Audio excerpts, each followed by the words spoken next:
Welcome to Lynn Cullen Live. Talk radio without the static.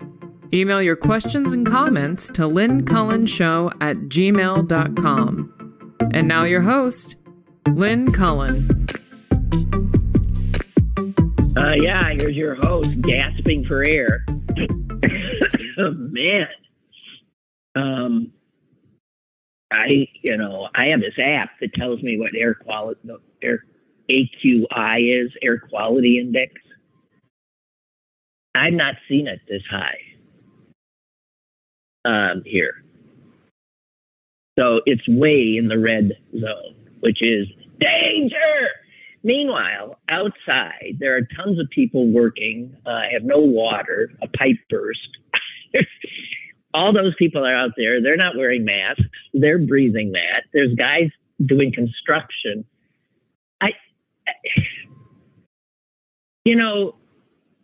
I wonder how we're going to adapt to this new normal. The fire season in Canada doesn't usually begin until July. So the fires raging there that are doing this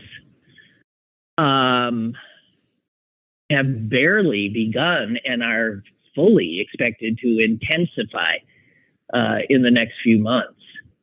So I think you're looking at the new normal,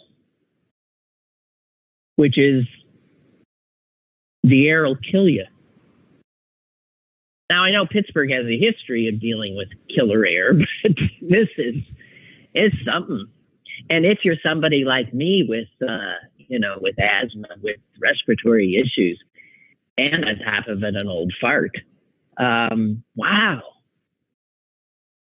So my suggestion, obviously, is stay indoors if you can.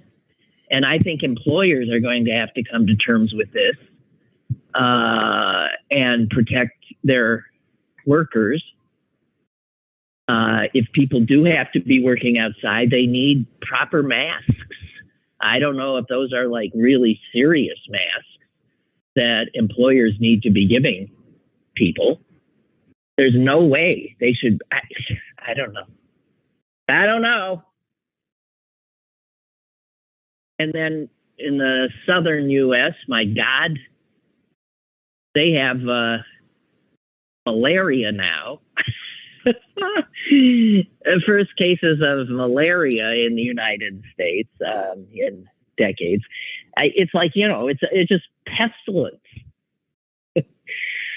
Ay. And, I've often bitched and moaned about this newfangled thing that they didn't used to have, or if they did, they didn't share it, namely heat index and wind chill. Same thing. How in the winter, if you can conjure that up, on a very, very cold day, let's say it's 3 degrees. 3 degrees is cold as heck, and you feel, you know that, but that's not good enough. And so everybody then resorts to the wind chill factor, makes it feel like 12 below zero.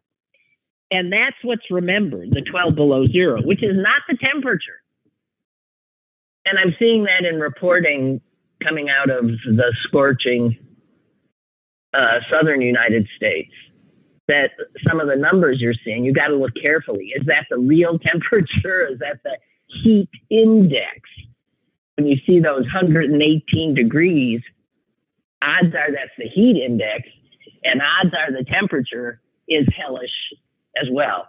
Why do we have to make it worse? I think there's a psychological effect that wind chill readings make you feel colder.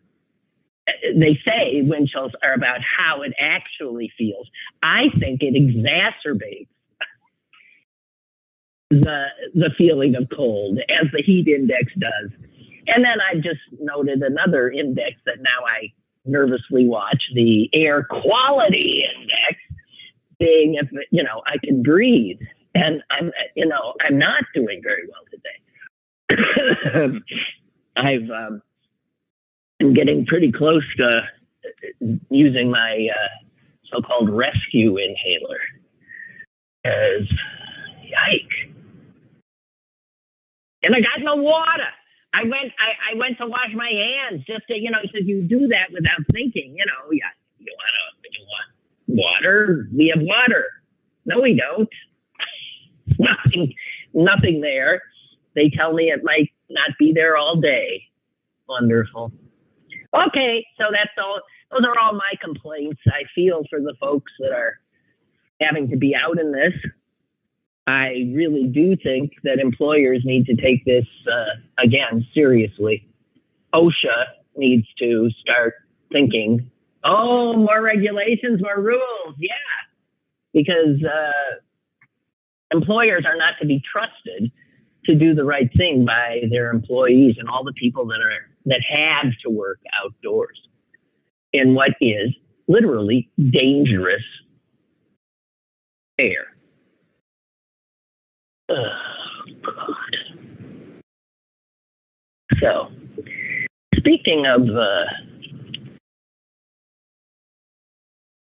weather, have you ever, had the feeling that the United States seems to be beset by more sort of extreme killer weather events than other places? I mean, I don't know that holds up much because hurricanes are all over the place. You know what isn't all over the place? Tornadoes. And it turns out that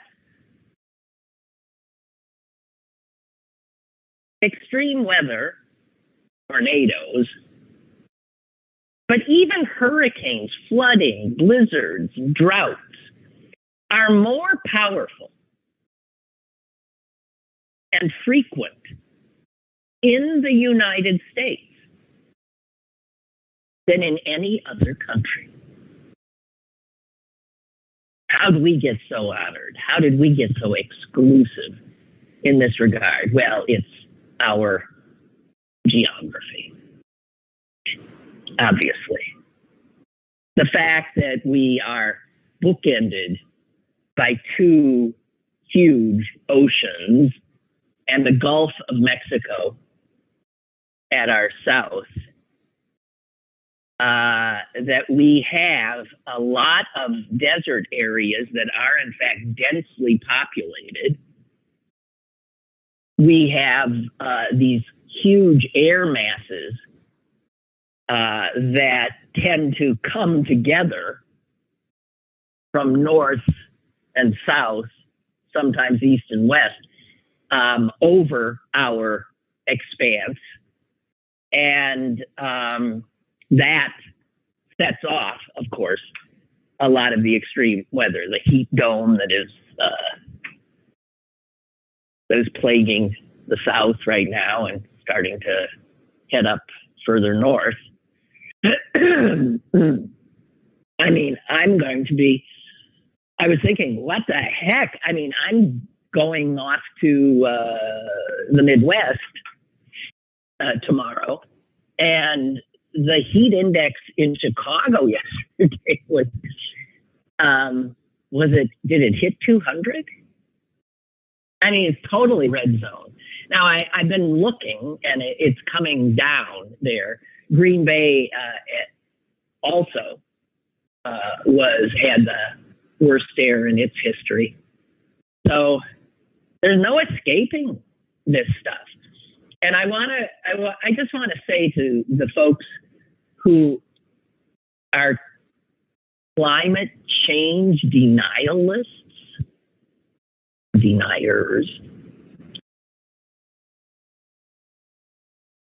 I mean, how stubbornly stupid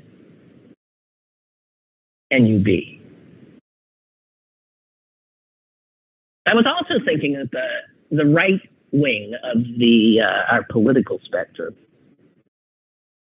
has found itself on the wrong side of so many things, such as global warming.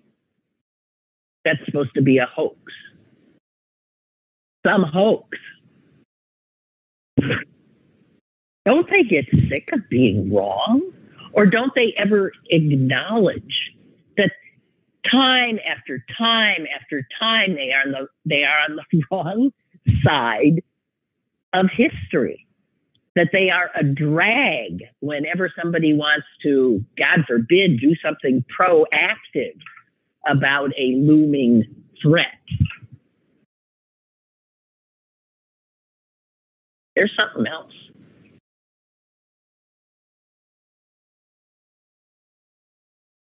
Okay, I'm going to continue my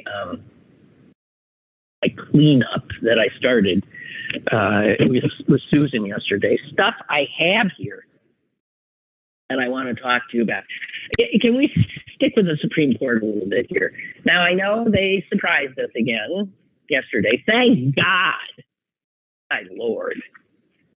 But 6-3, 3 justices. Wow. Man. And then did you see the other case they found yesterday? This one came out of Pennsylvania.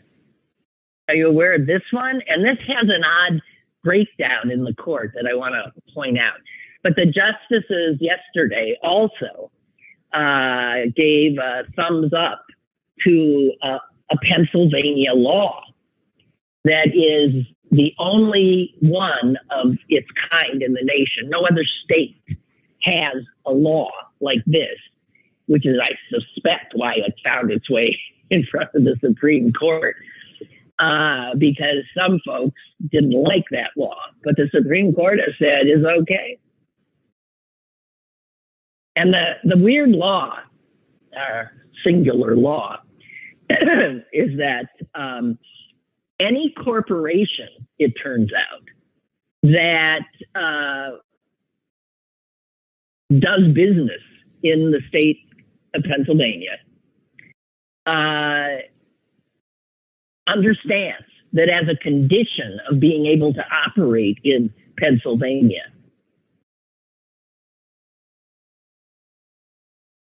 they have to agree that they can and will, if the occasion arises, be sued in Pennsylvania courts, even if, as in the case that got to the Supreme Court, the injury did not occur in Pennsylvania. This is a case, strangely enough, against, guess who? Norfolk Southern Railway. Where'd we hear of them? Yeah, Norfolk Southern. They brought the case because they didn't want to be sued in Pennsylvania by a former worker who now has cancer and who blames it on them because he was exposed to toxic chemicals during his 20 years working as a freight car mechanic. But he worked in Virginia and in Ohio for Northern Suffolk. He wanted to sue in Pennsylvania, which I am, don't know why. I don't have the information here.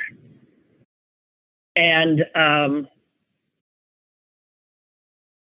because they operate here, Norfolk Southern, and our law says he's perfectly able to sue Norfolk Southern, not where they're headquartered. I guess at the time it was Virginia. I'm not sure it still is, but they could be sued here in Pennsylvania. Now, as you know, we're aware now that people and corporations, defendants, appellants go court shopping because they know of courts that are liable to lean their way or not.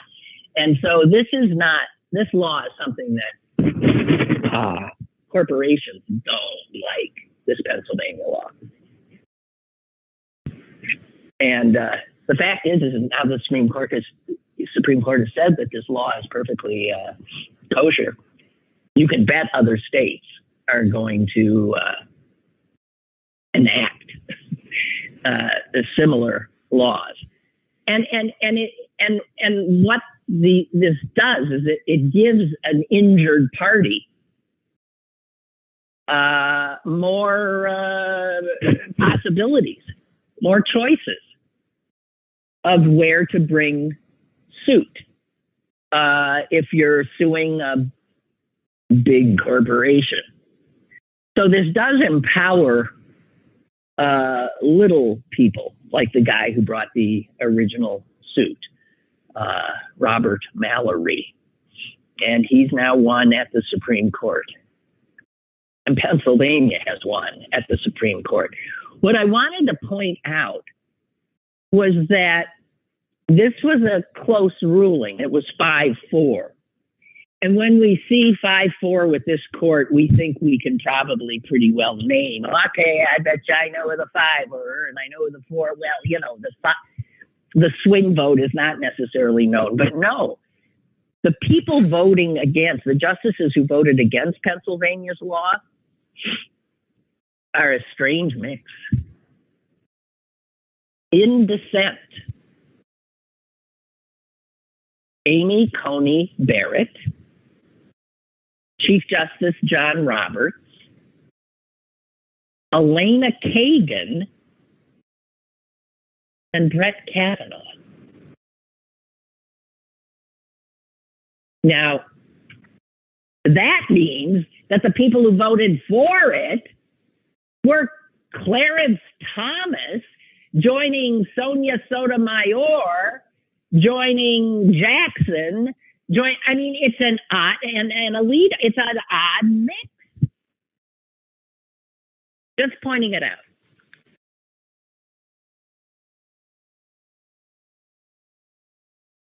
But when it comes to this court is generally hostile to American workers.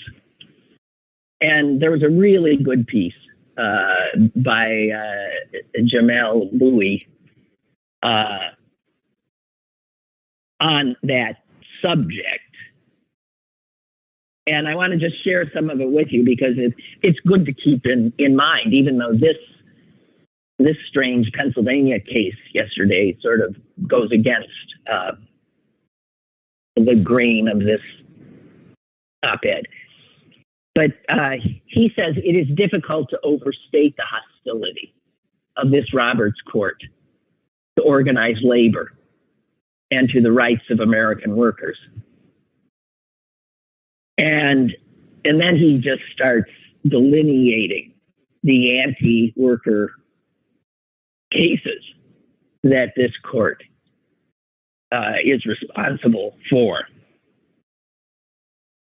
The Roberts Court has made it harder in every way for employees to bargain collectively, to bring lawsuits against an employer collectively, to hold employers to account for discrimination.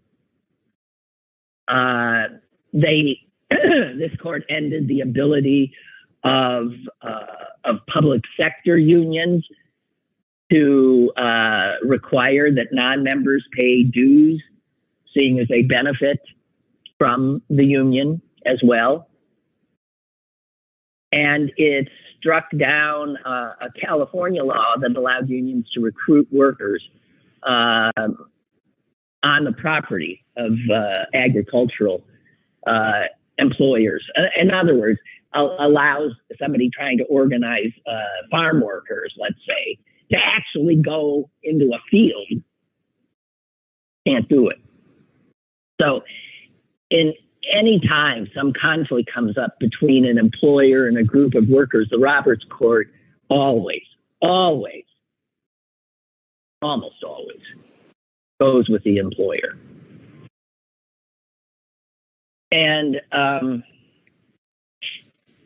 just, again, to give you some information. So how long's that been going on? Jamel Bowie says it's pretty much written into our history. The Roberts Court is acting in the Supreme Court's historical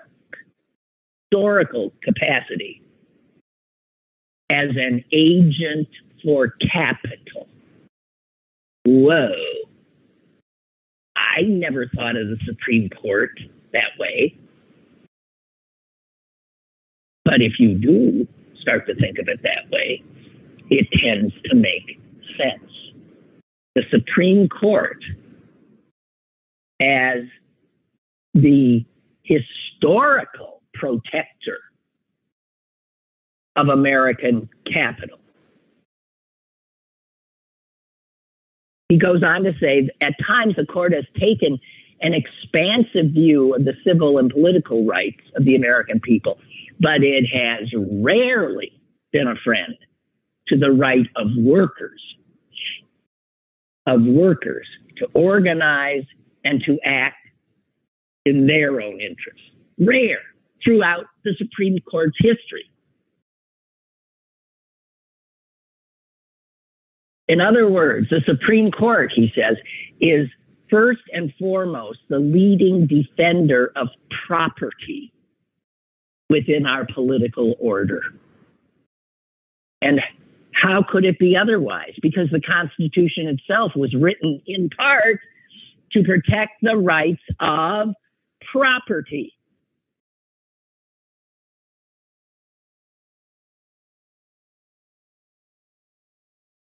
The American political system from day one and ground up has not been built with the interests of workers in mind. And I had never considered that, but it sure does ring true.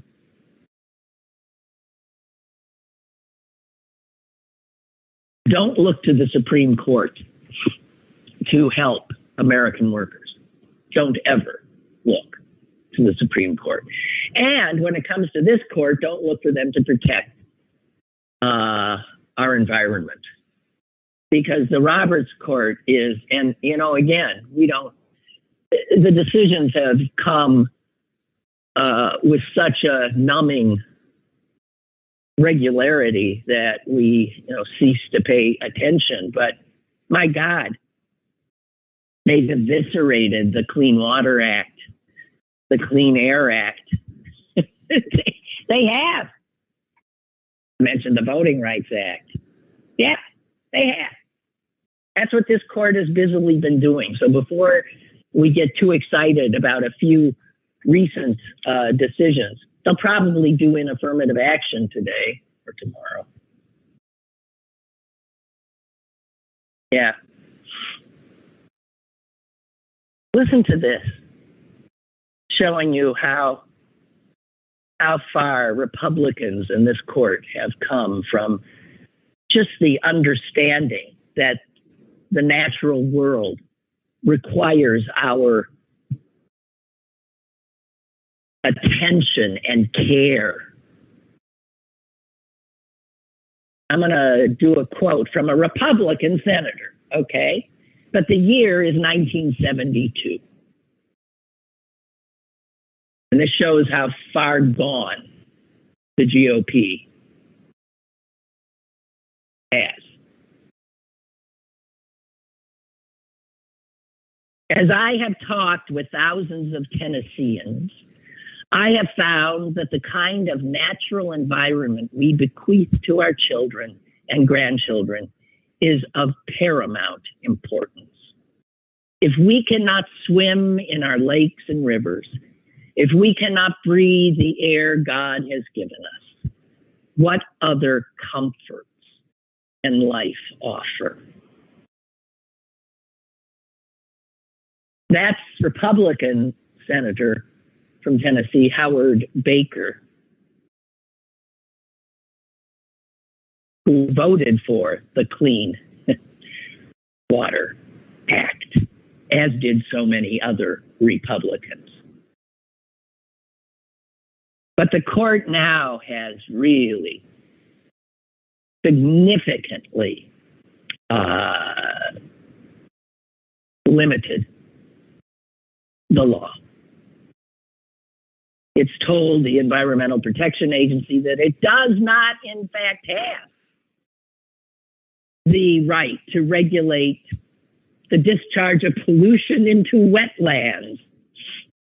Well, unless, and here's the caveat, not the EPA, the Supreme Court says, cannot regulate the pollution going into our wetlands. Well, then what the hell is the EPA for? The court, in its opinion, said the only way that they can regulate pollution pouring into our wetlands is if the wetland has a continuous surface connection to a body of water that, using ordinary parlance, would be described as streams, rivers, lakes, and oceans. In other words, if the wetland does not have a surface, stop and think about it. A lot of what happens with wetlands is not on the surface, it's underneath. But they choose to ignore that water flows, and it's not all visible on the surface. At least half of our wetlands have lost the protection of the EPA because of this ruling. Incredible. Forgive me for, I'm struggling here.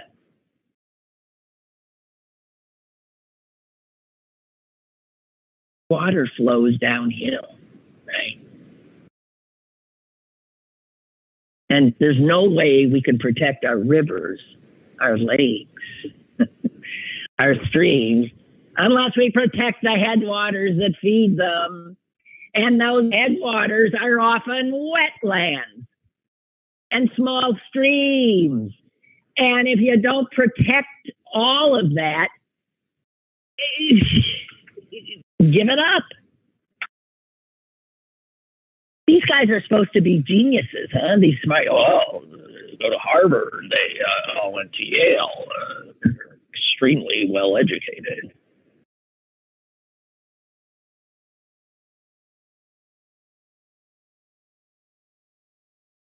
I won't even get into the Clean Air Act, my God. This court has eviscerated the EPA's right to regulate carbon emissions from power plants, which of course is part and parcel of what's led to the global warming, which has led to the wildfires, which has led to the fact that you can't breathe in Pittsburgh and Chicago and every place in between. 1 acre of wetlands can store up to 1.5 million gallons of flood water. So wetlands reduce the downstream flooding, which is, and because floods are now bigger and worse, better, more prevalent. Hurricane Harvey, that's the one that just destroyed whole neighborhoods in Houston because we hadn't protected the wetlands. We paved them over. Yeah, it was all concrete. And all that water had nowhere to go. But into places you don't want it to go, like your house. And that was one of the most expensive disasters in U.S. history. 2017, Hurricane Harvey, Houston. Man-made, in large part, the damage. Just saying. And we now have this Roberts Court that is just aiding and abetting the destruction.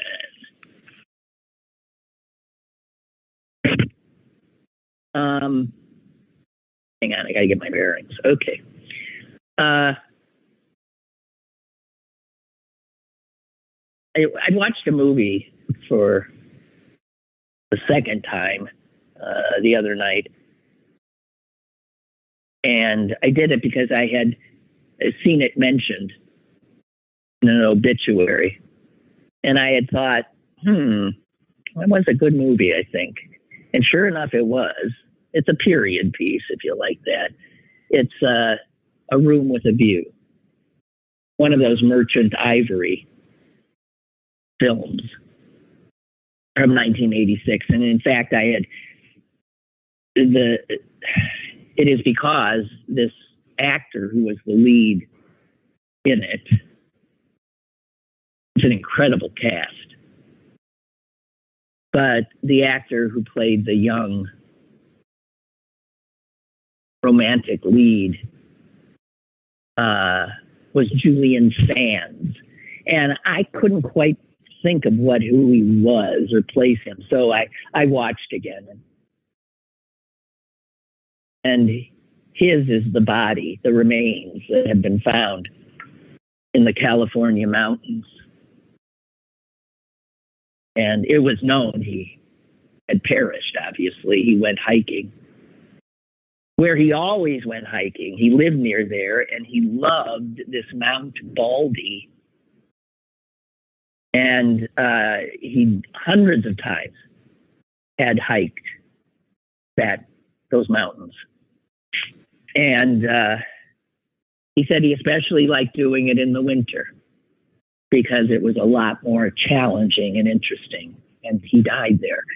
And it's not known how, but he went on a hike and never came back. He was 65. And it took them a long time to find him because of the extreme weather in this winter in California, the storms. And that led to extremely dangerous conditions. But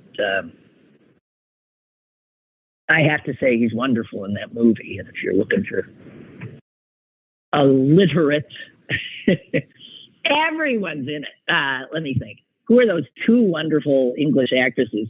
Judi Dench is in it, and what's her name? Who's in everything?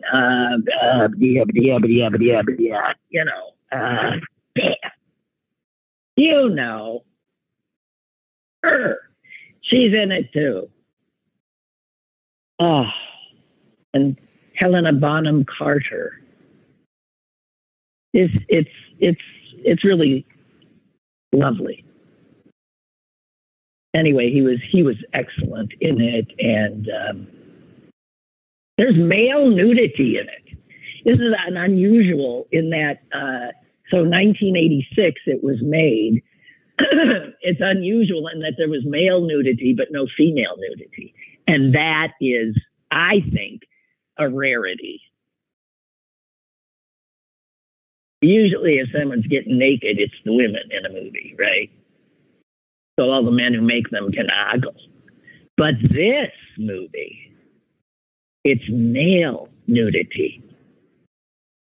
And it makes perfect sense why it's male nudity. And it's delightful, the male nudity. It's not sexual. It's men throwing off their clothes and jumping into a pond and then racing or chasing each other around the pond, whooping and hollering like children. It's a just delightful scene. Anyway, Julian Sands. Janet Maslin, the great film critic for the New York Times, I don't think she is anymore, said this of him: he was always good, always gallant and dignified. I don't remember a false move from him. Now, he had one false move and it killed him. Who knows? All right. Now, are you still with me? Because I'm jumping around. These are all these things I've been meaning to talk to you about for some time. Wait, here. Gigi writes. Gigi writes. For some reason, this says, my Gigi, it won't even open. My entire computer is. Come on, I got no water. I can't breathe the air. And now my computer's gone down. How much is someone supposed to tolerate? I ask. It has. It's gone down. It won't take any. All right, I know. Turn it off. That's what I'm going to do. Gigi, I can't get to your email because I can't. It won't even let me shut it down. Well, what do you do then? What do you do then if it won't even take that command? Shut down. It's just frozen solid. Oh, dear. Okay, well, guys, I'm sort of at a loss here since I was about to. This is where all the stories I'm sharing with you are, and I can't. Oh, God. Oh, God. I don't know what to do. Okay, well. Right. I'll go somewhere else. I'll go to my scraps of paper. Did you see some kid was flying, and this is one of the things I can't get to. I think it was, I don't know where the hell it was, somewhere. Some kid was flying a drone, because that's what kids do now. And he's piloting a drone. He can't see the drone because it's like 2 miles from where he's standing in his driveway. What? And he's watching what the drone is showing him. And he sees something that looks sort of unusual on a road. And he maneuvers the drone for a closer look. And damn, it's a car upside down in this huge sinkhole that it's fallen into. And because the kid sees that and gets a neighbor to like go over there, they find that the car is occupied by 2 people and the sinkhole is filling up with water, as is the car. And they end up just barely calling, first responders, and it took them, it took some, problem solving to save these 2 people and get them out. But can you imagine you owe your life to a kid playing with his drone, and the drone happens to see you in distress? Wow. Well, that's a story you'd tell time and time again. Yeah.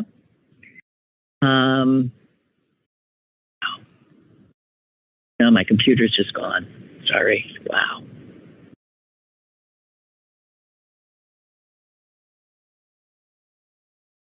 Two other stories I found particularly interesting that I would like to share. And I, who often, as you know, rail against organized religion and the damage it does, and the hate it engenders, even as it professes to be about love. Now, I know that these are, distortions often of the teachings of these religions, but the fact that they have historically for millennia and centuries been able to be used for bad ends. So one of the things I was wondering about is, the right-wingers the evangelical types that rail against that. So they coincided with the anti-Muslim crowd, right? And I thought so often that like what the Taliban were up to is very much like what the right-wing Christian nationalist types would like to do here. That these are guys that belong together. The Taliban and the evangelical Christians. They're on the same wavelength. Just have a few different stories, but it's all pretty much the same. And I found out, and this is also a column by Michelle Goldberg, that in fact, they are getting together.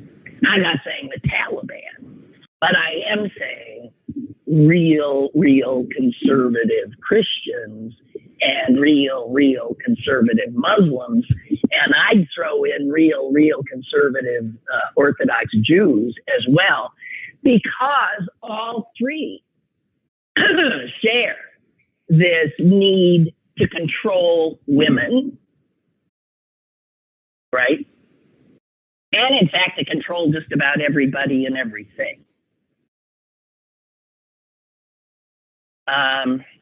Turns out, and I did not know this, that Grover Norquist, the vile prophet of the right, the one famously saying, that we want to make government so small we can drown it in a bathtub.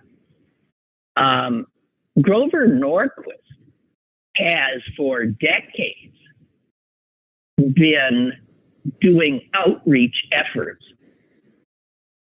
to Muslims because he sees that this is an alliance that could be extremely powerful. Actually, the fact that he was wooing Muslims got him kicked off the board of the NRA.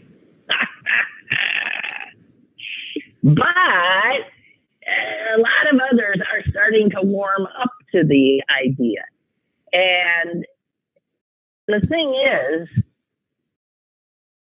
in the 1990s, actually, Grover Norquist and some other right-wingers here had established a group called the World Congress of Families. Be careful, anytime they have things with family in it, you know what that's about, right? Controlling women and controlling or simply getting rid of gay people, right? That's what it's about. So they realized they were all on board with the same stuff. And the World Congress of Families intended to unite all of these religious traditionalists around the globe to fight a secular humanist types. Because that's where they see the fight. That's where the fight is for them. And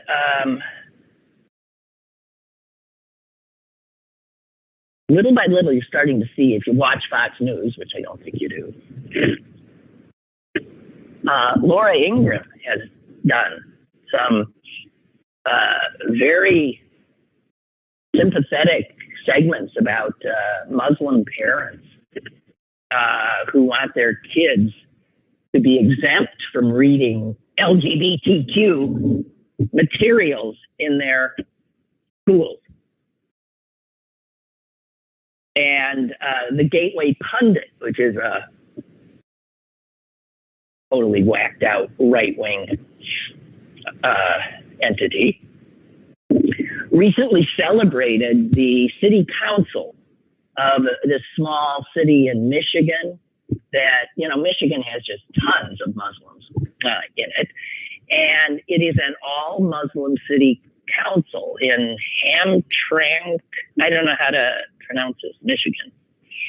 And they voted to ban the flying of pride flags on city property. So that got a big shout out.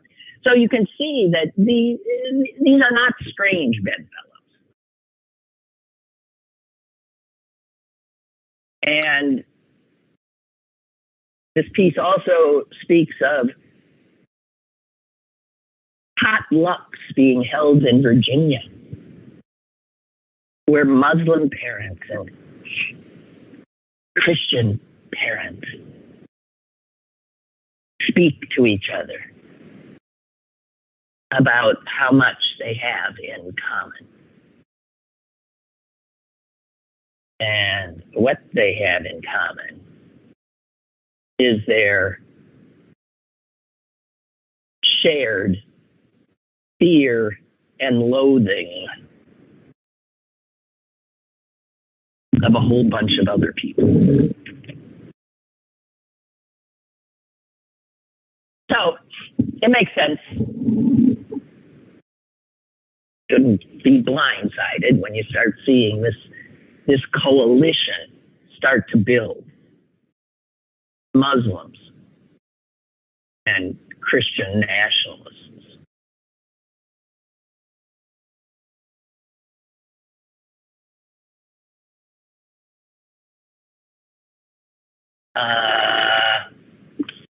Here's one, the Trump, oh my God, my computer. Do you know what it's doing? It's like I just sort of ran my finger on it was making like little pictures it is totally gone berserk. Wow. But it at least was doing something. Are you sure you want to? Yes, I want to try to shut it down, but it won't. Okay, never mind. I'll stop. Okay, concerned about the Trump trial, the venue in Florida, the judge in Florida, coupled with the jury pool in Florida that is, Trump loving. So even though with this tape that we hear that CNN got hold of Trump just, waving around this very top secret thing about war with Iran, for God's sake, laughing, trying to impress the people he's with. What a pathetic character he is. What a empty, pathetic man. Anyway, two people wrote letters to the New York Times that I thought brought up some interesting points for those of us who might in fact be nervous about what the outcome of that trial could be, even with slam dunk evidence. Slam dunk evidence of his guilt. Even his saying he knew he had him, he knew he shouldn't, he hung on to. I mean, what they got against him is so monumentally huge that the idea that any jury could acquit seems extraordinary. And yet, because a jury is made up of 12 people in this case and has to be unanimous, all it takes is one cult member. And the odds of there being a cult member or two on that jury, pretty big. So here's one guy thinking in that way, and he says, no matter the strength of the case, I believe that at least some jurors will vote to acquit. And here's the reason he gives. They'll vote to acquit because they justifiably fear for their safety. Think about that. I hadn't thought about that. Now, I also haven't heard that these jurors will be anonymous, which would certainly help, as they were in the E. Jean Carroll case against Trump. But with this judge, I don't know. Will she acknowledge that Trump comes with this thugocracy that is known to intimidate, threaten, and in fact attack people? Intimidation is one of the things that works for them. So I hadn't thought of that one. That you could have a juror who knows he's guilty as hell, but who also knows all his friends and his family and knows that these people will potentially get to him. I don't know. People are afraid a lot. It seems to me, that is not a totally unreasonable fear, although I don't know, again, if the jury will be protected. And then here's another guy who writes, and he sort of says that he obviously has no faith, given our divided loyalties in this country. And he says this, and it's probably hard to argue with what he says. He says, I already know how I would vote if I were on the jury of the Trump trial. I could say that too. I do know how I would vote. He's guilty. I've already said as much. And I'm willing to bet that you all probably pretty much feel the same, right? So he says, I already know how I would vote if I were on the jury of the Trump trial. Good luck finding 12 Americans who don't.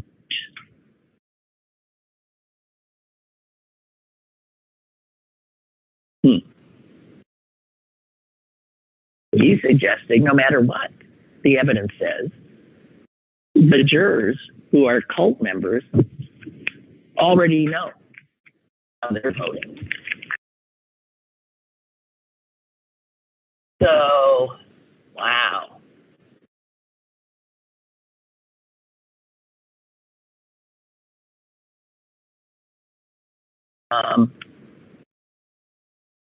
Sorry, I just want, I really, okay, shut up, they don't care.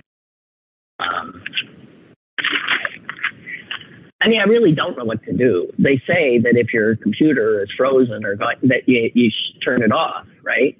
Reboot. What if it won't let you turn it on? It just sits there frozen. What do? It won't respond. Then there was this. I mentioned to you yesterday, and I find this fascinating. You know how globalization was, it's happened. Remember going into it, how we were told how it would make everything better? And you remember how some people said, well, I don't know about it. Well, it turns out it didn't. It happened, and it didn't make everything better. And in fact, we've got more of a lopsided distribution of haves and have-nots, and speaking just of individual wealth, countries, winners, losers, all of that has happened. And they're saying that one of the things that's causing a lot of the stability we see in the world is that we don't have a system that's working anymore. The New York Times did a piece on this, I don't know, maybe last week, saying that the war in Ukraine, the pandemic, have highlighted the shortcomings of this consensus that the free markets We'll make everything just fine and dandy. Well, we saw that globalization really harmed us. The supply chain fiasco, the fact that things that we require, we don't make anymore. They're made someplace else. All of that, the move away. And now there are people actively trying to pull back, to move away from globalization, which was supposed to be the end of it, the be all, the end all.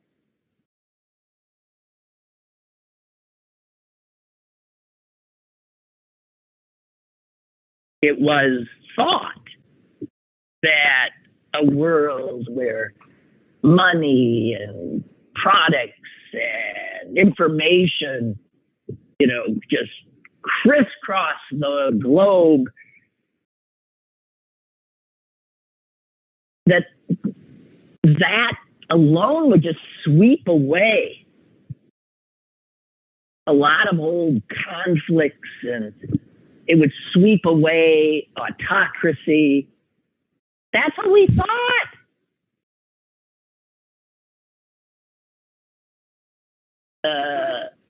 That's not what's happened.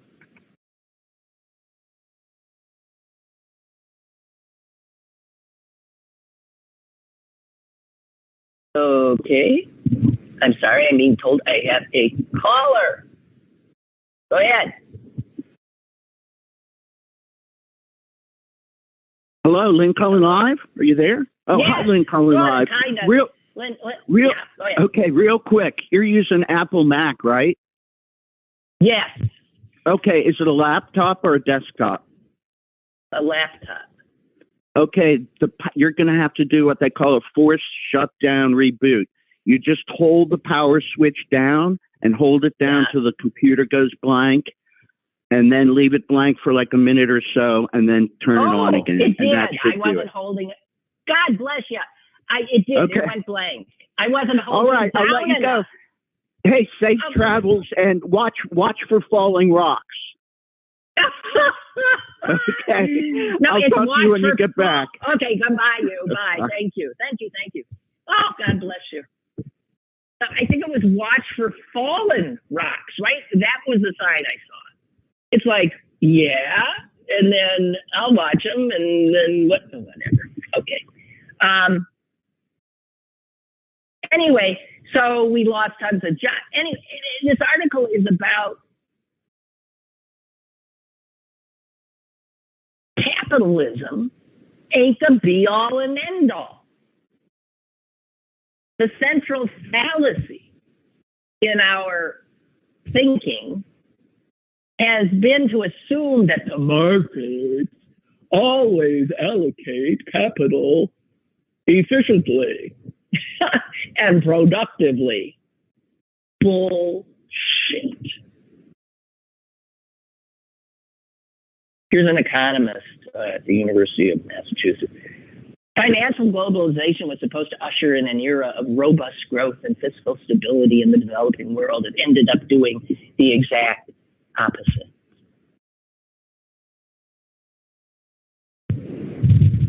So, make no mistake that a lot of the instability is a result of this sense that we are not anymore in control, or that we don't have an answer, that what we thought was the answer isn't the answer, and all that kind of stuff. It's big, and I don't pretend to be able to talk about it. Oh, Mike, thank you. Oh my God, I really thought I'm gone. I'm finished. My goose is cooked. Okay. So, hey guys, thanks for letting me clean out my little drawer here. I still have some stuff left. I am, as I said, heading into even worse air, and going to see my mom. And I will return, and the shows will start up again on July 10. That's a week from Monday. Okay. I hope in the interim we still manage to be around and nothing totally huge happens. But it probably will. Be careful out there, and really, seriously, don't go out without a mask on today. If you have a mask on, you'll be considered somebody who takes care of yourself and who has to be outside for some reason. Okay? Be careful. Serious. Bye. Lynn Cullen Live, Monday through Thursday from 10 a.m. to 11 a.m. and archived at pghcitypaper.com. The opinions expressed on Lynn Cullen Live are those of the host and do not necessarily reflect the viewpoints of Pittsburgh City Paper or its advertisers.